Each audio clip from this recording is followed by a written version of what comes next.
और इजराइल के बीच गाजा में चल रहे युद्ध को चलते करीब 2 साल से भी ज्यादा लंबा समय हो गया है, लेकिन अभी तक न तो इस युद्ध का कोई नतीजा ही निकल सका है और न ही युद्ध खत्म हो सका है।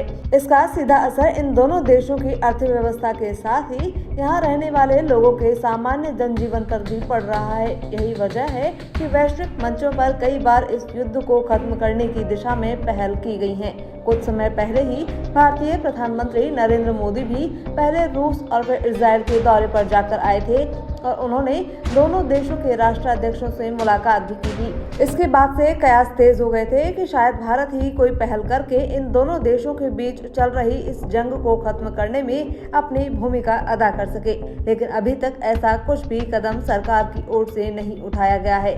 वहीं जो अभी तक कोई नहीं कर सका वो अब पोलियो करने जा रहा है। दरअसल गाजा के अलग अलग क्षेत्रों में 3 से 4 दिन के लिए सीज फायर पर दोनों देशों के बीच सहमति बन गई है और अब यह सब पोलियो संक्रमण की वजह से हुआ है। दरअसल गाजा में करीब 25 साल बाद 23 अगस्त को फिर से पोलियो का पहला केस मिला था।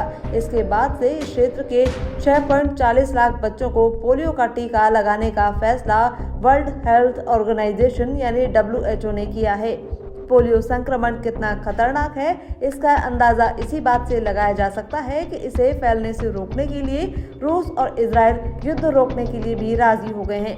वहीं पोलियो को लेकर अगर भारत की बात करें तो देश में चाहे किसी भी दल की सरकारें रही हों, लेकिन पोलियो संक्रमण को जड़ से खत्म करने को लेकर सरकार के प्रयासों में कभी कमी नहीं आई। यही वजह रही कि करीब 10 साल पहले यानी साल 2014 में आखिरकार WHO ने भारत को पोलियो मुक्त देश घोषित कर दिया।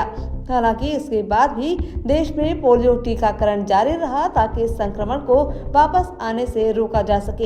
इसके बावजूद हाल ही में भारत के मेघालय में पोलियो संक्रमण का एक मामला 2 साल के बच्चे में पाया गया है। खास बात यह है कि इस बच्चे को पोलियो की खुराक पिलाई गई थी। इसके बावजूद भी पोलियो संक्रमण ने उसे अपनी चपेट में ले लिया है।